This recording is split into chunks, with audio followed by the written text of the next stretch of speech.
A peaceful anniversary celebration spirals into chaos when police arrive, spurred by a petty complaint. What starts as routine harassment quickly unravels as the officers discover the couple's true identity, setting the stage for a confrontation they never saw coming. Don't miss what happens next. Subscribe now and stay tuned for more stories. What would you have done in their place? Where are you watching this from? Let us know in the comments. The sun rose gently over the serene countryside, casting a golden light over the sprawling garden where a celebration was about to unfold. It was a perfect summer morning, the kind that promised warmth without the oppressive heat, and for Henry and Ruth, it was the beginning of a momentous day. Today marked 50 years of marriage, a milestone neither of them could have imagined when they first met in their youth, facing the world with little more than their love for each other and a shared determination to defy the odds. The early hours of the morning found them both awake, unable to sleep from the excitement. Henry, tall and still strong despite his 70-some years, stood at the window of their bedroom, looking out over the garden. His dark skin seemed to glow in the morning light as he took in the sight of the meticulously arranged tables and chairs.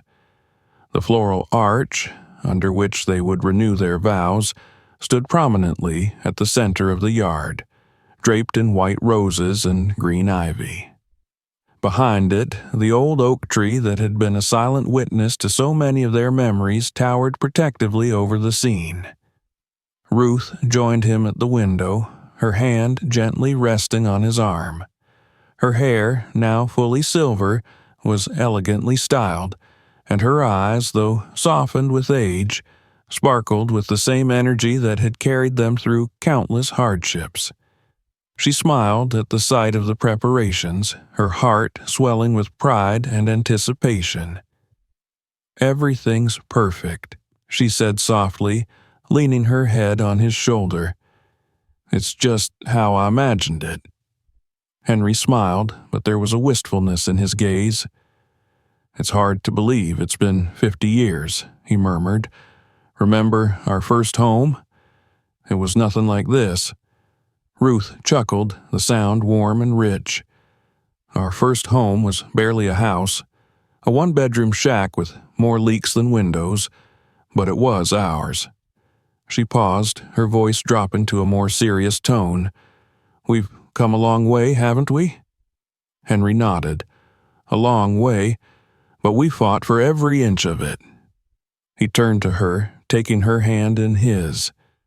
"And I wouldn't change a thing, not a single moment." They stood in silence for a while, lost in their thoughts, remembering the struggles they had faced as a young black couple trying to carve out a life for themselves in a world that seemed determined to push them down. The discrimination, the slurs, the endless battle to prove they belonged. It had all been worth it. Now, standing in their beautiful home, surrounded by the love of their children and grandchildren, they knew they had won. Downstairs, the sounds of activity began to filter through the quiet house. Their daughter, Erica, was already bustling about, organizing the final touches for the day.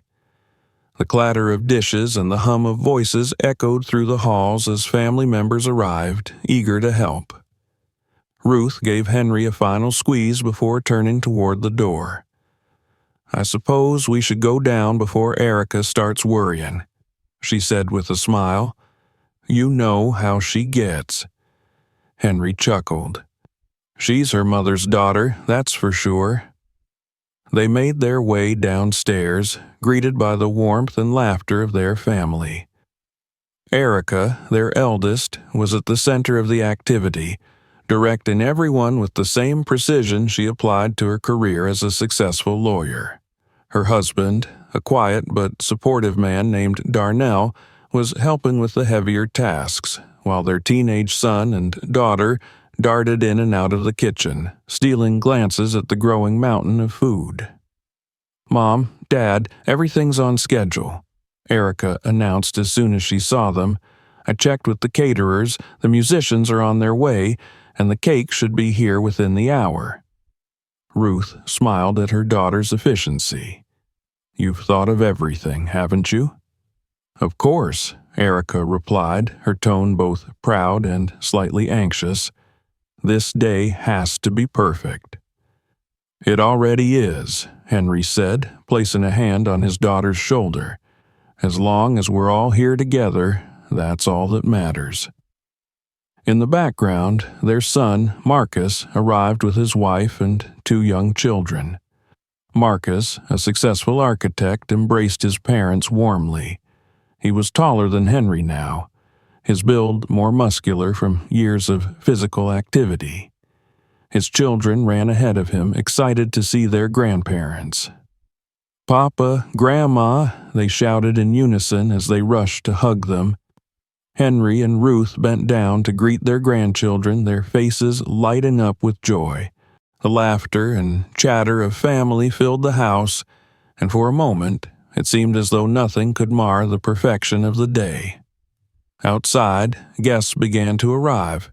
Old friends from the neighborhood, colleagues from Henry's years as a judge, and Ruth's friends from her days as a teacher and civil rights activist. Each arrival was met with warm embraces and heartfelt congratulations. The air buzzed with excitement as people reminisced about old times and marveled at how much Henry and Ruth had accomplished.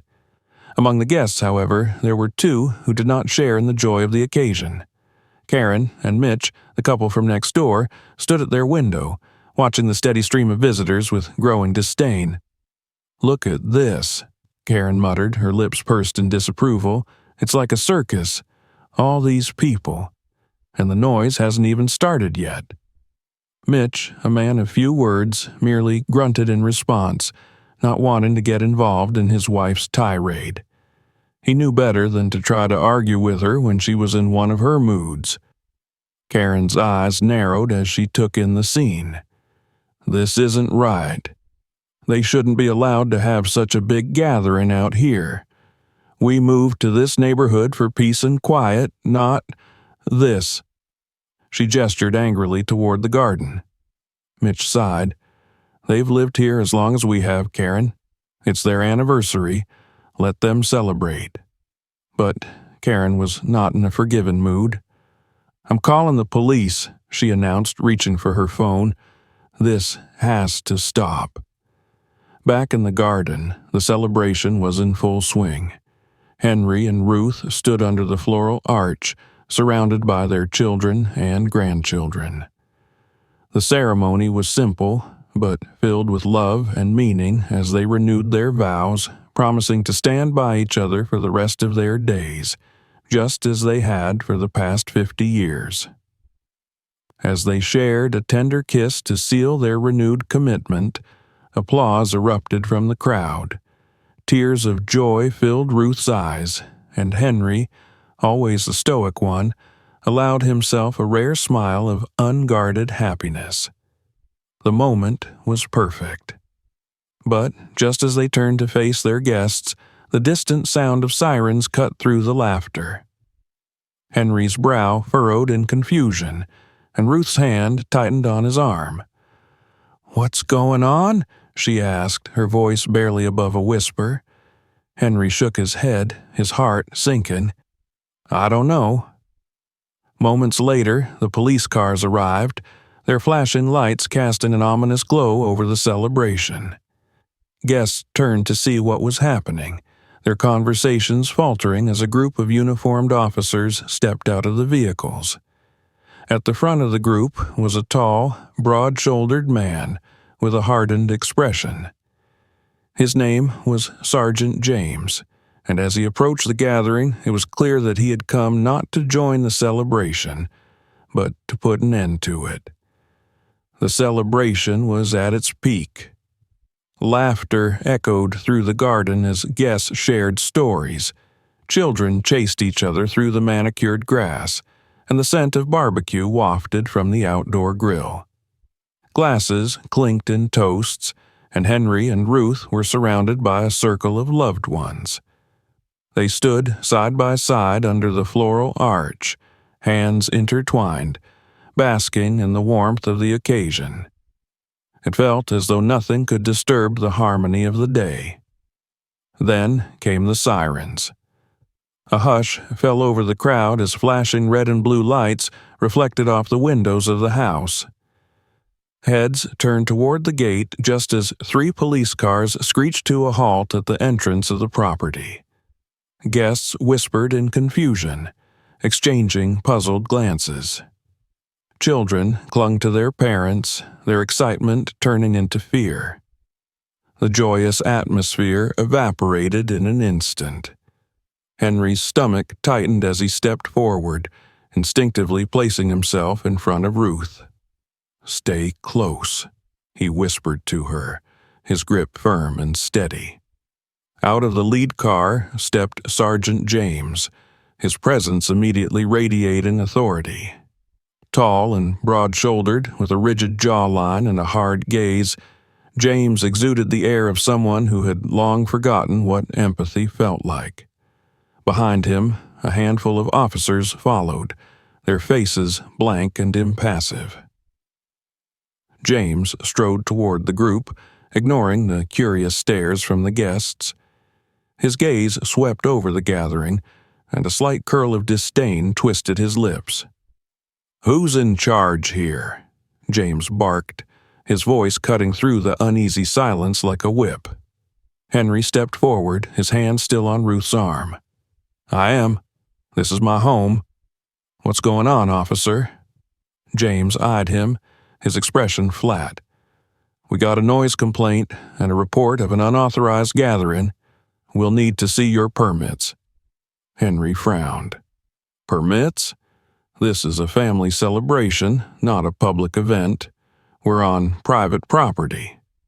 James gave a slow, deliberate nod, the kind that suggested he wasn't interested in explanations.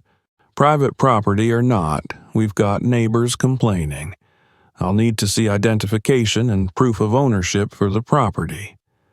A murmur of disbelief rippled through the crowd. Ruth stepped forward, her voice calm but firm. "Officer, this is our home. We've lived here for years. There's no need for this." James didn't even glance at her. Instead, he scanned the gathering, his gaze landing on a group of teenagers near the buffet table. His eyes narrowed. "You," he said, pointing toward Ruth and Henry's grandson, Jamal. "Come here." Jamal, a lanky 15-year-old, froze in place. "Me?" he stammered. "Yes, you. Move." James's voice was sharp and commanding. Jamal hesitated, glancing toward his parents for reassurance. Marcus, his father, stepped forward. "What's this about?" he demanded, his tone cautious but firm. James's gaze flicked to Marcus. "I'll ask the questions. Your kid fits the description of someone we're looking for. I need to search him." "What?" Marcus's voice rose in disbelief. "That's ridiculous. He hasn't done anything." Guests began to stir, the tension thickening in the air. Ruth reached for Henry's hand, squeezing it tightly. Henry's jaw clenched, but he kept his voice steady. "Officer, please. This is our grandson. There must be some misunderstanding." "There's no misunderstanding," James snapped. "I said I need to search him. Now step back." Jamal's eyes widened in fear as 2 officers moved toward him. Erica, his aunt, pushed her way forward. "This is harassment," she shouted, her voice shaking with anger. "He's a kid at a family party." James ignored her, grabbing Jamal by the arm and turning him roughly toward one of the police cars. The boy gasped, stumbling as the officers began to pat him down. "Hey!" Marcus shouted, stepping forward again. But before he could get closer, one of the officers shoved him back, causing him to stumble. Henry raised his hands, trying to de-escalate the situation. "Let's all stay calm," he said, his voice controlled but filled with tension. "Officer, this is unnecessary. Please." James turned to face him, a cold smile tugging at the corner of his mouth. "You can cooperate, or we can take this downtown. Your choice." At that moment, a hush fell over the gathering, thick with disbelief and fear. The guests stood frozen, unsure of how to respond. Ruth, ever composed, stepped closer to Henry. "They're trying to provoke us," she whispered. "We have to keep calm." Henry gave a small nod, though every muscle in his body screamed against it. He felt the weight of his years, not just in age, but in the burden of a lifetime spent fighting these very battles. "All right," Henry said slowly, looking James directly in the eyes. "Do what you need to do, but just know we'll remember this." James chuckled, the sound low and full of contempt. "I'm counting on it," he muttered under his breath, signaling for the officers to finish their search. Jamal was released a few moments later, his eyes bright with unshed tears, his small body trembling. Marcus and Erica rushed to his side, holding him protectively. "That's enough," Marcus growled, glaring at the officers. "You've had your fun. Now leave." James didn't move. His gaze swept over the gathering once more, lingering just long enough to make everyone feel the weight of his authority. "We're not done yet," he said, his voice filled with quiet menace. "This gathering violates noise ordinances. We'll need to shut it down." Henry's hands curled into fists at his sides. "This is a private celebration," he said again, his voice hard. "You have no right." James stepped forward, closing the space between them. "You want to test me, old man," he sneered, "because I guarantee you'll lose." The words hung in the air, heavy and threatening. Ruth placed a hand on Henry's arm, a silent plea for restraint. "Please," she whispered, "not here, not like this." Henry took a slow, steady breath, forcing himself to relax. "Fine," he said quietly. "We'll cooperate, but you're making a mistake." James smirked. "We'll see about that." With a final glance at the assembled guests, he turned on his heel, signaling for the other officers to follow. As they retreated toward their cars, the garden remained eerily silent, the joy of the celebration shattered. Henry and Ruth stood together, watching as the officers left. Ruth's hand was still on Henry's arm, her grip steady and reassuring. "It's not over," she whispered. "No," Henry agreed, his voice low and filled with resolve. "It's not over." As the last police car disappeared down the road, the guests slowly began to stir, murmuring among themselves in disbelief. The children clung to their parents, still shaken by what they had witnessed. Henry turned to his family, his gaze sweeping over their frightened faces. "Everyone, listen," he said, his voice steady and firm. "We're going to get through this. Together." And with that, the next chapter of their fight began. The garden was still buzzing with unease long after the police left.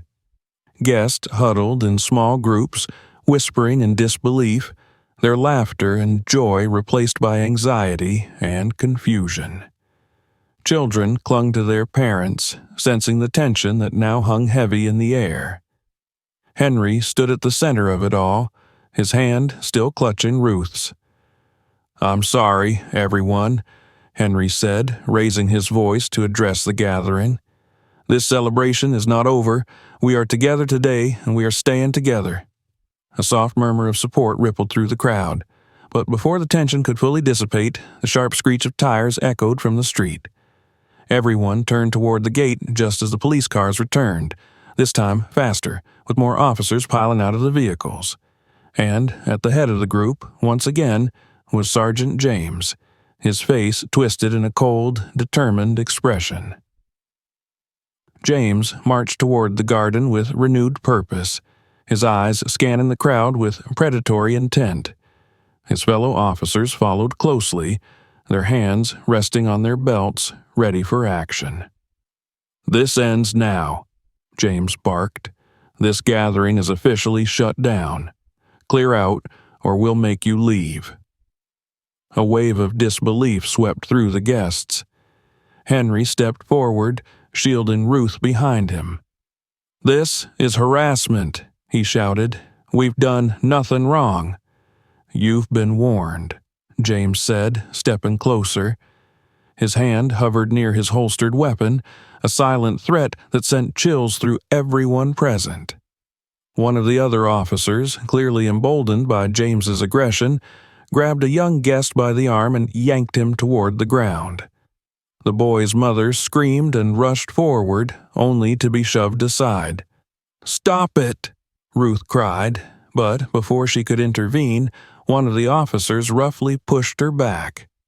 She stumbled, her feet catching on the edge of the pathway, and fell hard onto the ground.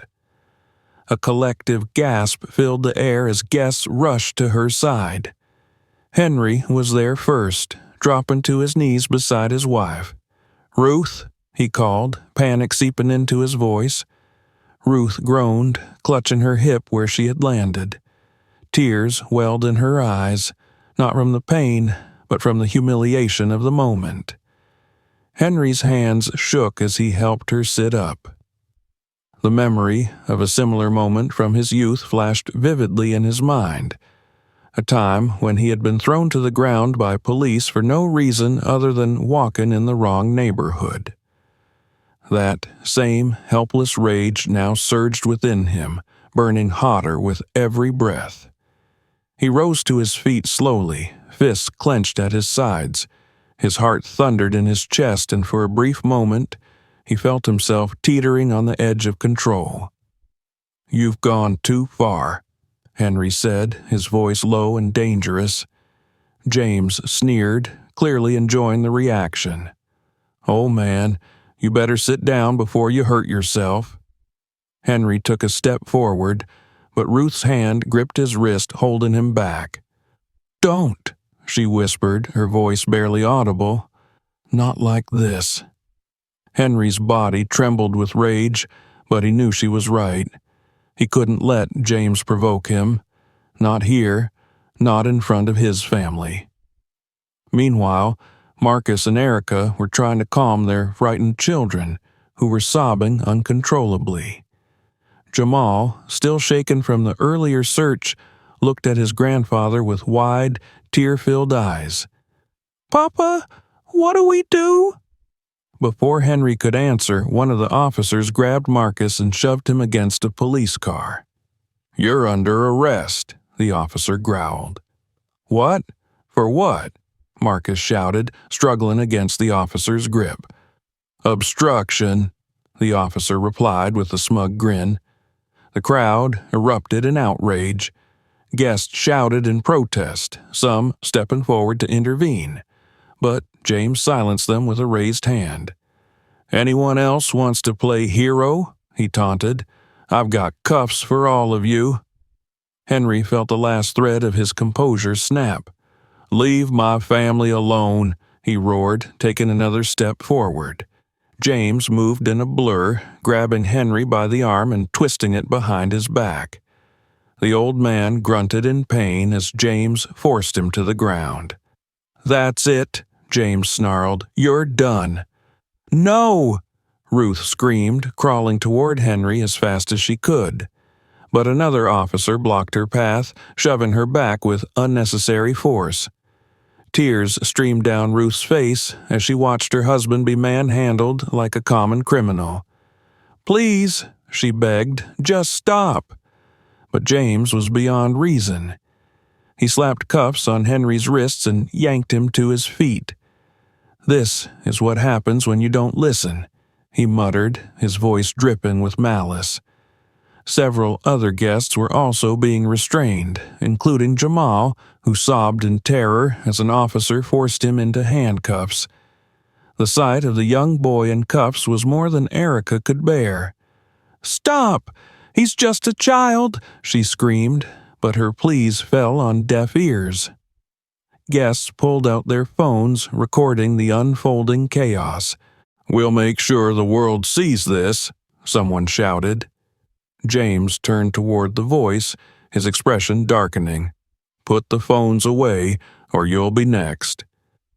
The threat hung in the air, heavy and oppressive, but no one backed down. Phones stayed up, cameras rolling. Henry, despite the pain and humiliation, met James's gaze with unwavering defiance. "You're making a mistake," he said, his voice low but steady, "and you'll regret it." James smirked, tightening the cuffs on Henry's wrists just enough to cause discomfort. "We'll see about that," he muttered. Henry stood tall, even with his hands bound behind him. He looked around at his family, at his friends, at the people who had come to celebrate his life, and now stood watching it be torn apart. But amidst the chaos, he found a glimmer of hope. His guests were recording everything, documenting the abuse for all to see. And in that moment, Henry knew that this fight was far from over.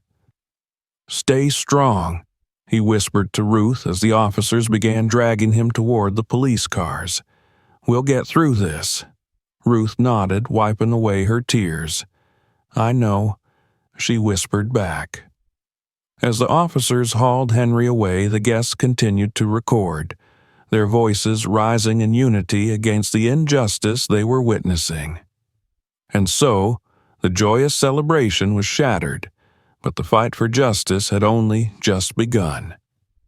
The police cars lined the driveway, their flashing lights casting eerie patterns across the garden, now tainted with tension and despair.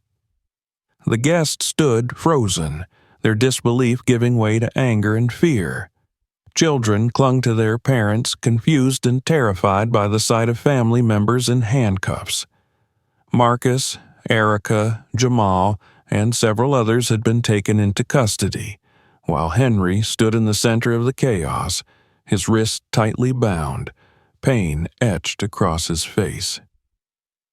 Ruth sat on the ground, leaning against the floral arch that now seemed like a cruel reminder of what this day was supposed to be. Her silver hair fell loose from its careful arrangement, and her hands trembled as she wiped tears from her cheeks. The humiliation, the helplessness, the weight of past injustices, they all crashed down on her at once. And then it happened. One of the guests, a longtime friend of Henry's from his years on the bench, stepped forward. His name was Leonard, a sharp-dressed man with a quick mind and an unwavering sense of justice. He raised his voice, cutting through the tension with a declaration that stopped everyone in their tracks. "Do you know who this man is?"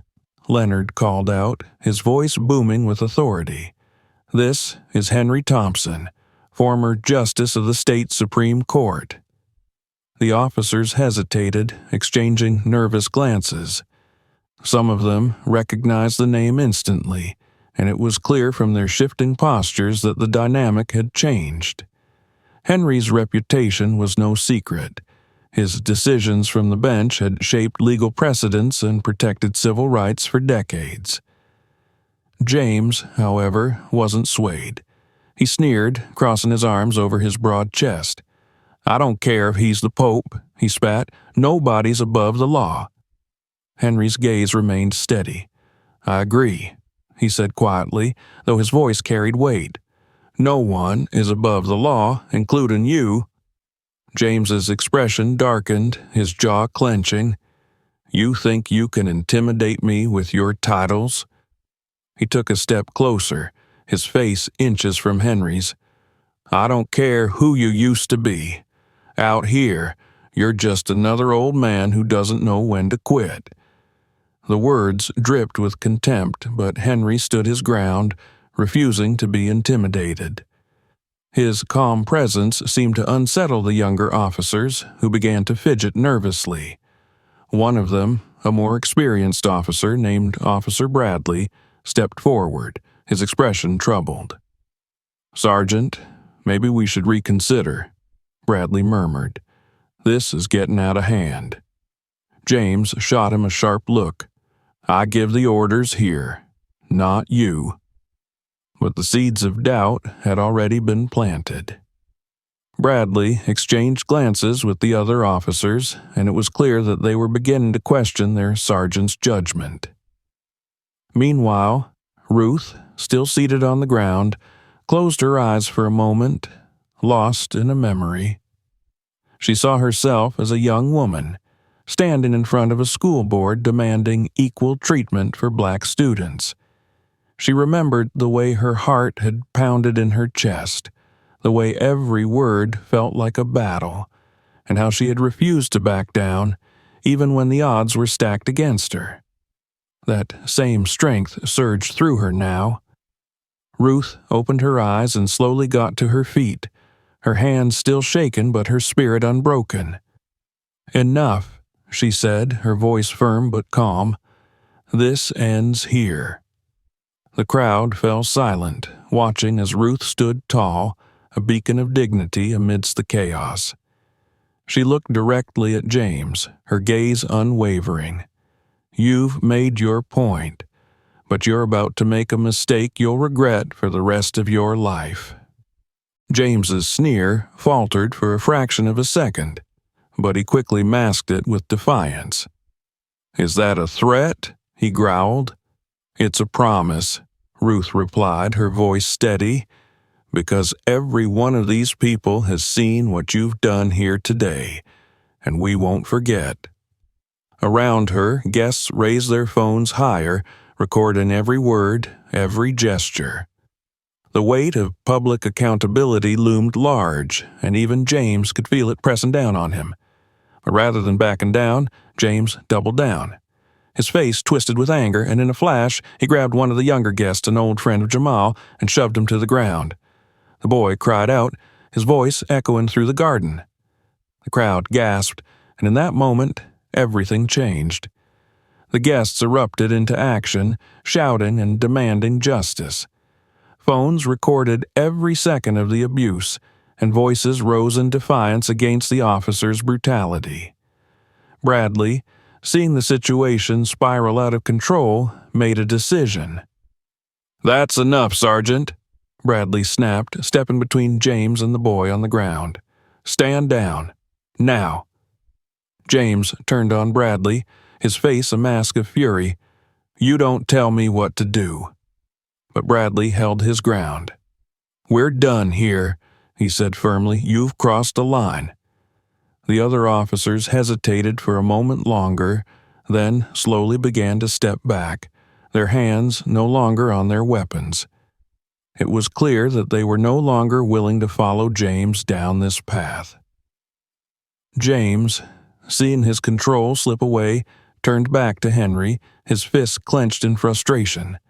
"This isn't over," he snarled. Henry met his gaze with quiet resolve. "You're right," he said. "It's just beginning." With that, the officers began releasing the guests they had detained. Marcus and Erica rushed to their children, holding them tightly, while Jamal wiped away tears of relief. Ruth and Henry embraced, their hearts heavy but united. The crowd watched as James stormed off toward his patrol car, muttering curses under his breath. Bradley stayed behind, offering a quiet apology to Henry and Ruth. "We'll be filing complaints," Ruth said firmly, her hand still in Henry's, "and you can be sure the whole world will hear about this." Bradley nodded. "I understand," he said quietly. "I'll do what I can from my side." As the officers drove away, the garden was left in stunned silence. The joy of the celebration had been shattered, but in its place a new determination began to take root. Guests exchanged knowing glances, their phones still recording, ready to share the truth with the world. Henry and Ruth stood together under the floral arch, their hands intertwined, knowing that this fight was far from over. But for the first time in a long while, they felt a glimmer of hope. Because now the truth was out, and there was no going back. The sun was beginning to set, casting long shadows across the garden where the earlier confrontation had taken place. Though the officers had left, the weight of their actions lingered in the air. Guests, still shaken but determined, gathered around Ruth and Henry. The celebration, once filled with joy, had become something else, a moment that demanded justice. Ruth gently squeezed Henry's hand as they stood together under the floral arch. Their friends and family surrounded them, a silent but unwavering show of support. Phones were still in hand, videos saved, and the guests knew what had to be done. This wasn't just about the Thompson family anymore. It was about accountability and the broader fight against systemic injustice. That night, guests began uploading the videos to social media.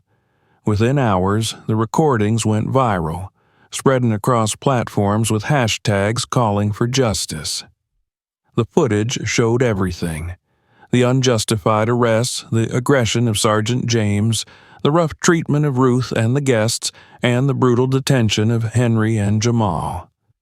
The reaction was swift and overwhelming. Comment sections flooded with outrage. People from all over shared the story, calling it yet another example of abuse of power and racial profiling. Major news outlets picked up the story, airing the videos and interviewing witnesses. By morning, the Thompson family was at the center of a national conversation. The public outcry was impossible for the local police department to ignore. Facing a tidal wave of criticism, the department released a statement announcing that Sergeant James and several other officers had been placed on administrative leave pending an internal investigation. But the public wasn't satisfied with empty gestures. Activists and civil rights organizations demanded deeper accountability, pushing for not only suspensions but also criminal charges and a review of the department's policies. Henry and Ruth, despite their exhaustion, knew they had to act. They connected with civil rights lawyers who immediately filed lawsuits against the police department. Journalists camped outside their home, eager to hear their story, but Ruth remained focused on the bigger picture. "This isn't just about us," she told them during an interview. "It's about making sure no other family has to go through this." The police department scrambled to contain the fallout, but every new development seemed to only fuel the public's anger. Investigations revealed a troubling history of complaints against James, multiple incidents of excessive force and racially motivated actions, all of which had been quietly swept under the rug. The department's attempts to protect him were now coming back to haunt them. As the investigation unfolded, the Thompson family's legal team prepared for the next step, filing formal complaints and criminal charges against the officers involved. Activists organized rallies outside the police department, demanding immediate action. The case quickly became a symbol of the fight against systemic injustice, drawing attention from across the country. Through it all, Henry and Ruth remained steady, supported by their children and grandchildren. They knew the road ahead would be long, but they were no strangers to struggle. Every victory, no matter how small, was another step toward justice. The day of the court hearing finally arrived. Journalists and activists packed the courtroom, eager to witness the proceedings. Henry and Ruth sat side by side, their hands clasped tightly together as the judge called the case to order. The evidence against James was overwhelming. The videos, the witness testimonies, and the records of previous complaints all painted a damning picture. James sat stiffly at the defendant's table, his expression hard but his confidence shattered. When the verdict was finally read, there was a collective sigh of relief in the courtroom. James was found guilty of misconduct, excessive force, and racially motivated actions. The judge handed down a sentence that included jail time, probation, and a permanent ban from serving in law enforcement. Other officers involved in the incident faced suspensions, demotions, and mandatory training on racial bias. But, more importantly, the case sparked a wave of policy reforms. The police department, under pressure from the public and local government, announced new measures aimed at preventing racial profiling and holding officers accountable for misconduct. For the Thompson family, the victory in court was bittersweet. Nothing could erase the trauma of that day, but knowing that they had made a difference brought them some measure of peace. In the weeks that followed, Henry and Ruth focused on healing and rebuilding. They received messages of support from people all over the world, strangers who had seen their story and had been inspired by their courage. Their children and grandchildren began to smile again, and slowly, life returned to normal. A few months later, the Thompson family decided to host another gathering at their home. This time, it wasn't just a celebration of their anniversary. It was a celebration of their victory and the power of unity. The same guests returned, and this time there were no interruptions. Henry and Ruth stood together under the floral arch once more, surrounded by the people they loved. As they renewed their vows, promising to stand by each other for the rest of their days, they knew that their fight had been worth it. After the ceremony, they looked out over the crowd, at their children, their grandchildren, their friends, and felt a deep sense of gratitude. They had faced injustice and emerged stronger.